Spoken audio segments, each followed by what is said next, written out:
आज हम बात करेंगे एक बहुत इंपॉर्टेंट एस्पेक्ट के बारे में जिससे हम ये मेजर करते हैं कि कंपनी में जो पैसा आ रहा है और कंपनी में जो पैसा जा रहा है। Means movement of money which is comes in the business and goes out from the business, जिसे हम कैश फ्लो भी कहते हैं। यह एक बहुत ही इंपॉर्टेंट फाइनेंशियल मैट्रिक्स है और यह ये बताता है कि कोई कंपनी अपने कैश को किस तरह से मैनेज कर पा रही है। क्या वो उस कैश को जो जनरेट किया है प्रॉफिट के तौर पर अच्छे से मैनेज कर भी पा रही है कि नहीं कर पा रही है। या फिर कह सकते हैं मींस जो भी कंपनी ने लायबिलिटीज खड़ी की हैं और उसके पास जो भी कैश इनफ्लो हुआ है उससे कंपनी अच्छे से मैनेज कर पा रही है कि नहीं कर पा रही है। अगर कंपनी उस कैश को अच्छे से यूटिलाइज कर पाती है तो कंपनी पक्का ग्रो करने वाली है, और अगर नहीं कर पा रही है तो कंपनी को दिवालिया होने से कोई भी नहीं बचा सकता।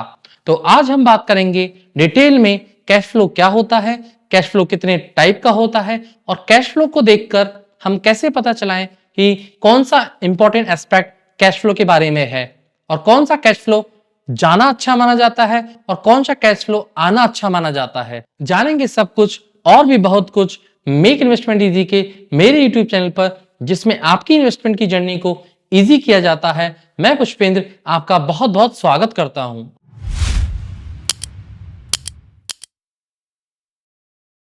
बेसिकली कैश फ्लो तीन तरीके का होता है। Number 1 operating cash flow, number 2 investing cash flow और नंबर 3 फाइनेंसिंग कैश फ्लो। अब इन तीनों कैश फ्लो के बारे में हम डिटेल से बात करेंगे पॉइंट वाइज। नंबर 1 है ऑपरेटिंग कैश फ्लो, जिसे हम शॉर्ट में ओसीएफ भी कह सकते हैं। अब ऑपरेटिंग कैश फ्लो क्या होता है? ऑपरेटिंग कैश फ्लो वो होता है जो किसी भी कंपनी का या किसी भी इंडस्ट्री का कोर बिजनेस है, उससे जो इनकम जनरेट हुई है। एक एग्जांपल ले लेते हैं कोलगेट का। कोलगेट का कोर बिजनेस क्या है?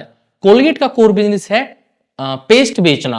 मींस कोलगेट का जो भी पेस्ट निकल कर आता है फाइनल प्रोडक्ट के रूप में उसको सेल करना, और उस कोलगेट के पेस्ट से जो भी इनकम हो रही है, मींस कोलगेट की जो पेस्ट वाला प्रोडक्ट है उससे जो भी इनकम हो रही है वो कहलाएगा हमारा यहाँ पे operating cash flow. Means Colgate का कोर बिजनेस क्या है? कोलगेट का कोर बिजनेस है पेस्ट बनाना और उसे बेचना। तो सीधी सी बात है, जो भी हमारा यहाँ पे कोर बिजनेस से कैश फ्लो जनरेट हो रहा है, सपोज कीजिए कोई कैमरा बनाने वाली कंपनी है और उस कैमरे को बनाकर फाइनल प्रोडक्ट में तब्दील करने के बाद वो कंपनी उसे सेल आउट करना चाहती है और वो सेल हो जाते हैं, तो उससे जो पैसा निकल कर आता है वो कहलाता है ऑपरेटिंग कैश फ्लो। तो ऑपरेटिंग कैश फ्लो आपको समझ में आ गया होगा। अब चलते हैं हम नेक्स्ट कैश फ्लो की तरफ, जो कि है इन्वेस्टिंग कैश फ्लो।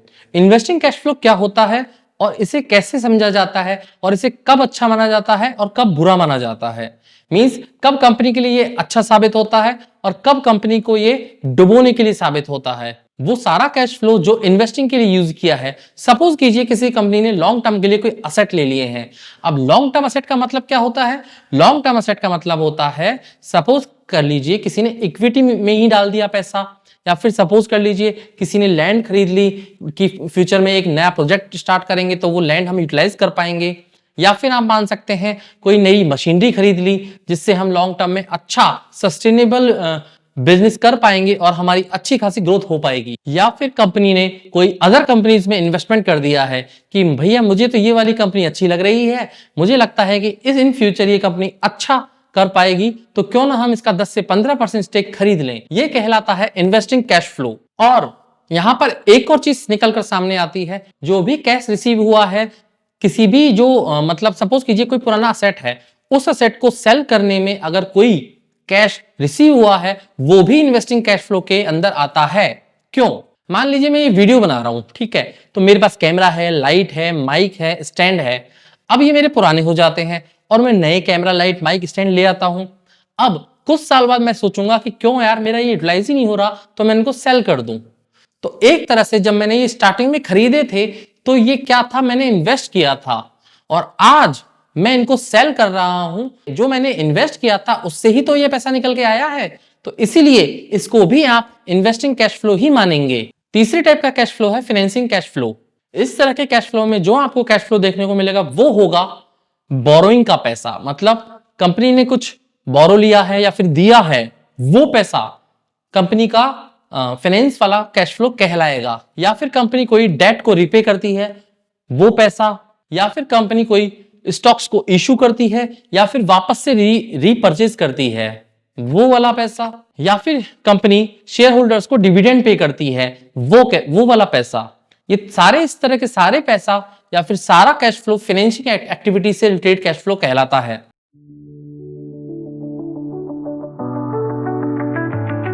अब हम जानेंगे कि कैश फ्लो का यूटिलाइजेशन कैसे किया जाता है जब भी हम इन्वेस्टिंग के लिए किसी कंपनी का एनालिसिस करते हैं। तो इसके लिए मैंने 7 पॉइंट एनालिसिस माना है कि कैश फ्लो को कैसे देखा जाता है। तो मैं इसको आपको 7 पॉइंट में समझाऊंगा अच्छे से डिटेल में।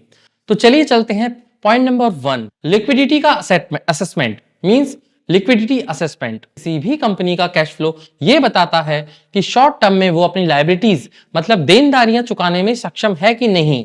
तो इससे किसी भी कंपनी का लिक्विडिटी असेसमेंट हो जाता है। अगर कैश फ्लो पॉजिटिव है तो इसका मतलब है कंपनी की लिक्विडिटी अच्छी है, और अगर कंपनी का कैश फ्लो नेगेटिव है तो इसका मतलब है कंपनी की लिक्विडिटी अच्छी नहीं है, कंपनी कभी भी डिफॉल्ट कर सकती है। सेकंड पॉइंट है ऑपरेशनल एफिशिएंसी। यह ये शो करता है कि कंपनी ने अपने कोर बिजनेस से कितना कैश जनरेट किया। अगर स्ट्रॉन्ग ऑपरेटिंग कैश फ्लो होता है तो वो एक अच्छा इंडिकेटर माना जाता है। पॉइंट नंबर 3 है कि कैश फ्लो के यूटिलाइजेशन से हम कैसे इन्वेस्टिंग के डिसीजन को भी समझ सकते हैं। इन्वेस्टर और एनालिस्ट किसी भी कंपनी के कैश फ्लो को देखकर फिर ये पता लगाने की कोशिश करते हैं कंपनी का कैश फ्लो अच्छा है, बुरा है, या फिर कंपनी अच्छे हाल में चल भी रही है कि नहीं, और उससे इन्वेस्टिंग के डिसीजन लेते हैं। अगर कंपनी का कैश फ्लो नेगेटिव है लेकिन वो नेगेटिव है इन्वेस्टिंग एक्टिविटीज से, तो कोई भी इन्वेस्टर या फिर एनालिस्ट को वो कंपनी हमेशा अच्छी लगेगी, क्योंकि इसका मतलब ये है अगर इन्वेस्टिंग एक्टिविटीज की वजह से कैश फ्लो नेगेटिव है तो इसका मतलब यह है कि कंपनी ने लॉन्ग टर्म के लिए कहीं पर अपने असेट ले रखे हैं, या तो कंपनी के कोई न्यू प्लान्स हैं, या फिर कंपनी कोई नई फैक्ट्री डाल रही है, या फिर कंपनी कोई नया प्रोजेक्ट लेकर आ रही है। तो ये एक अच्छा साइन माना जाता है इन्वेस्टिंग कंपनीज के अगर कैश फ्लो नेगेटिव होते हैं तो।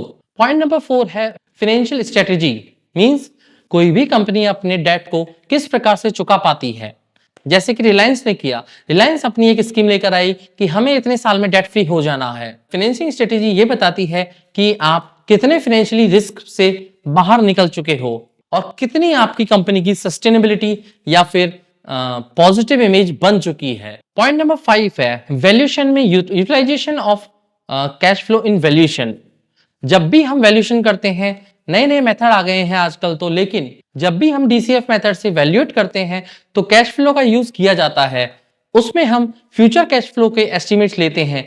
अगर हम प्रेजेंट कैश फ्लो को ही अच्छे से नहीं समझ पाएंगे तो हम फ्यूचर कैश फ्लो के एस्टिमेट या फिर प्रोजेक्शन कैसे सही ले पाएंगे। और जो भी डीसीएफ मेथड होता है वो फुली फ्यूचर कैश फ्लो पे ही डिपेंड करता है। अगर आपने प्रेजेंट कैश फ्लो को ही अच्छे से नहीं समझा तो फ्यूचर कैश फ्लो का आइडिया लगा पाना या फिर फ्यूचर कैश फ्लो की वैल्यू निकाल पाना आपके लिए काफी मुश्किल हो जाएगा। पॉइंट नंबर 6 है ट्रेंड एनालिसिस। दो कंपनीज का कैश फ्लो जो कि सेम इंडस्ट्री की हैं, उनको कंपेयर करके ये पता लगाया जा सकता है कि कंपनी की फाइनेंशियल हेल्थ किस प्रकार की है, कंपनी एक स्टेबल फाइनेंशियल कंडीशन में है भी कि नहीं है, या फिर कंपनी की बैलेंस शीट में धोखा छुपा हुआ है। ट्रेंड एनालिसिस का यूज फ्यूचर की कंपनी की परफॉर्मेंस को देखने के लिए किया जाता है। पॉइंट नंबर 7 है ऑपरेशनल एडजस्टमेंट। अगर कैश फ्लो कंटिन्यूअसली नेगेटिव होता जा रहा है तो यहाँ पर किसका फॉल्ट आप पाएंगे? तो यहाँ पर फॉल्ट होगा मैनेजमेंट का, मींस वर्कर्स का।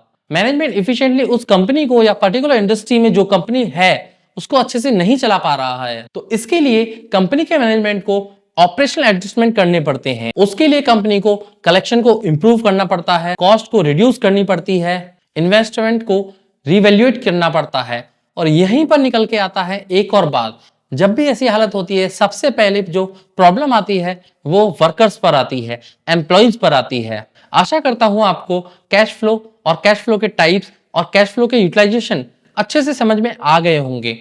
अगर आपको अच्छे से समझ में नहीं आए हैं तो कमेंट बॉक्स में कमेंट करके आप क्वेश्चन पूछ सकते हैं।